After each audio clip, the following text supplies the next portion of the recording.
Hi friends, இன்னைக்கு morning பிரேக்ஃபாஸ்ட்டாக கம்பு வச்சு ஒரு ரெசிபி செய்ய போகிறோம். இது ரொம்பவே சூப்பராக இருக்கும். இதுக்கு நான் 1 கிண்ண அளவு கம்பு எடுத்திருக்கேன். இது சுமார் ஒரு 150 கிராம் இருக்கும். இது இனிப்பு சுவைக்காக நான் வெல்லம் எடுத்திருக்கேன். இதுக்கு தேங்காய் துருவல், இவ்வளோதான் இதுக்கு தேவையான பொருட்கள். இப்போது இது எப்படி செய்யறதுன்னு பார்க்கலாம் வாங்க. கம்பை நான் வறுத்து எடுத்துக்கிட்டேன். இது பார்த்தீங்கன்னா நல்லா இந்த மாதிரி பொரிய வறுக்கணும், நல்ல வாசனை வரும். ஸ்டவ்வை லோ ஃப்ளேமில் வச்சுக்கணும். வறுக்கும்போது இந்த அளவுக்கு வறுத்து எடுத்துக்கிட்டு பாருங்கள் எப்படி பொரிஞ்சு வந்திருக்குன்னு கம்பு. இதை ஒரு மிக்சி ஜாருக்கு மாற்றிக்கலாம். இதை வறுத்து நல்லா ஆற விட்டு ஒரு மிக்சி ஜாருக்கு மாற்றிக்கிட்டு இதை பொடி பண்ணி எடுத்துக்கலாம். இப்போ இதை நல்லா அரைச்சி எடுத்தாச்சு. இதை ஒரு பாத்திரத்துக்கு மாற்றிக்கலாம். மாற்றிக்கிட்டு பாருங்கள் இந்த அளவுக்கு நல்லா நைஸாக அரைச்சாச்சு. இப்போ இது கொஞ்சம் கொஞ்சமாக தண்ணி இதோடு சேர்த்து நல்லா கலந்துக்கலாம்.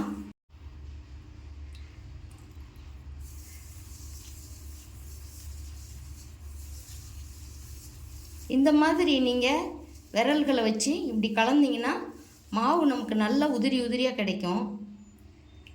உங்களுக்கு எந்த அளவுக்கு தண்ணி தேவைப்படுதோ ஒரே டைமில் ஊற்றிடக்கூடாது. கொஞ்சம் கொஞ்சமாக நம்ம தெளித்து இந்த மாதிரி பிசையும் பொழுது உங்களுக்கு நல்ல மாவு கொழுக்கட்டை பிடிச்சா எப்படி வருமோ அந்த அளவுக்கு வரணும். உதுத்தி விட்டால் அப்படியே உதிரியாக வரணும். அதுதான் மாவுடைய பக்குவம். இப்போ பாருங்கள், இதுக்கு 2-3 டைமுக்கு நான் தண்ணி இதோடு ஆட் பண்ணியிருக்கேன்.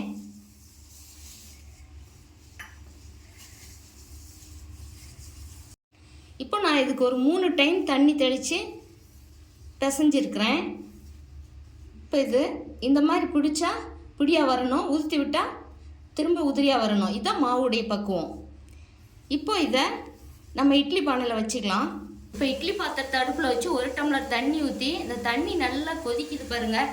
இந்த அளவுக்கு கொதிக்கும் பொழுது நம்ம இட்லி தட்டையை துணி போட்டு வச்சு அந்த துணியில் நம்ம பிசைஞ்சு வச்சுருக்கிற மாவை இதில் வச்சுக்கலாம். இது நம்ம கிண்ணங்களில் கூட இட்லி தட்டையிலே வச்சுக்கலாம். நான் இதே போல் வைக்கிறேன்.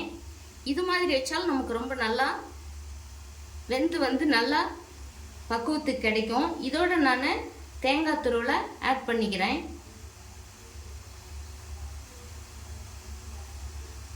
நமக்கு துணியில் ஒட்டாமையும் வரும். துணியிலையும் வச்சுக்கலாம், கிண்ணங்கள்லையும் வச்சுக்கலாம்.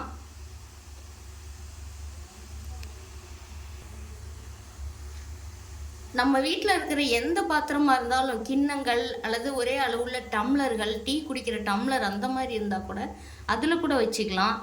வச்சுக்கிட்டு நம்ம அந்த கிண்ணங்களில் வைக்கும் பொழுது நம்ம மாவு கொஞ்சம் தேங்காய் துருவல் கொஞ்சம் அந்த மாதிரி மாறி மாறி வச்சுக்கணும். இப்போ பாருங்கள், நான் இது 2மே மாவையும் தேங்காய் துருவலையும் கலந்து வச்சுருக்கேன். இப்போ இதை மூடி ஹை ஃப்ளேமில் ஸ்டவ்வை ஒரு 15 நிமிஷம் வேக வச்சு எடுத்துக்கலாம். இப்போ இதை வச்சு 15 நிமிஷம் ஆயிடுச்சு. இப்போ திறந்து பார்த்துக்கலாம். சூப்பராக வெந்து வந்திருக்கு பாருங்கள்.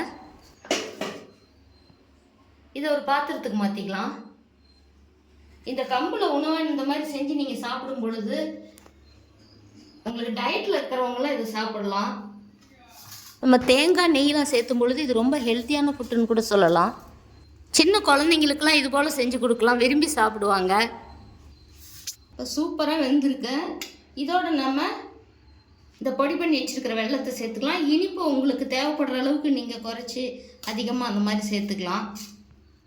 இனிப்பு கம்மியாக தான் வேணும்னா கொஞ்சமாக சேர்த்துக்கலாம். கொஞ்சம் நமக்கு அதிகமாக வேணும்னா அதுக்கு தகுந்த மாதிரி சேர்த்துக்கலாம். இதோட வாசனைக்கு நான் கொஞ்சமாக நெய் சேர்த்துறேன். நெய் கொஞ்சமாக சேர்த்திக்கும் பொழுது சுவை ரொம்ப நல்லாயிருக்கும். நெய் வேணாங்கிறவங்க, அது சுவை பிடிக்காதவங்க அதை அவாய்ட் பண்ணிடலாம். உங்களுக்கு நெய் வேணும்னாலும் நீங்கள் அப்படியே சாப்பிட்லாம். இது ஆப்ஷனல் தான். நான் இன்னைக்கு கொஞ்சம் நெய் சேர்த்துக்கிறேன். இப்போ இது இந்த மாதிரி கலந்து சூடாக ஒவ்வொரு கிண்ணத்தில் போட்டு கொடுத்தீங்கன்னா காலை பிரேக்ஃபாஸ்ட்டாக சாப்பிட்றதுக்கு இது ரொம்பவே சுவையாகவும் இருக்கும். சின்ன பிள்ளைங்க கூட இது விரும்பி சாப்பிடுவாங்க. அடிக்கடி இந்த மாதிரி செஞ்சு தர சொல்லி கேட்பாங்க. நீங்கள் வாரத்தில் ஒரு 2 டைம் இந்த மாதிரி செஞ்சு சாப்பிட்டா உங்களுக்கு இந்த கம்பில் அதிக நார் சத்து இருக்கிறதுனால டயட்டில் இருக்கிறவங்களாம் இதை சாப்பிடலாம். அதே சமயம் இதை கம்பு அதிகம் பிடிக்காதவங்களுக்கு இந்த மாதிரி ஸ்நாக்ஸ் மாதிரி செஞ்சு கொடுத்தீங்கனாலும் விரும்பி சாப்பிடுவாங்க. இது வந்து உங்களுக்கு மோஷன் ப்ராப்ளத்தை ரொம்பவே ஈஸியாக பண்ணி கொடுக்கும். உங்களுக்கு வயிற்றில் எந்த ஒரு பிரச்சனை இருந்தாலும் இது மாதிரி கம்பை நீங்கள் புட்டாக செஞ்சு சாப்பிடும் பொழுது அந்த பிரச்சனையெல்லாம் உங்களுக்கு நீங்கி உங்களுக்கு ஒரு நல்ல ஃபீலிங்கை நீங்களே உணருவீங்க. இது மாதிரி நீங்களும் ட்ரை பண்ணி பாருங்கள். ட்ரை பண்ணி பார்த்துட்டு உங்கள் ஃபீட்பேக்கை கமெண்ட் பாக்ஸில் சொல்லுங்கள். இந்த வீடியோவை பார்த்ததுக்கு நன்றி. பாய்.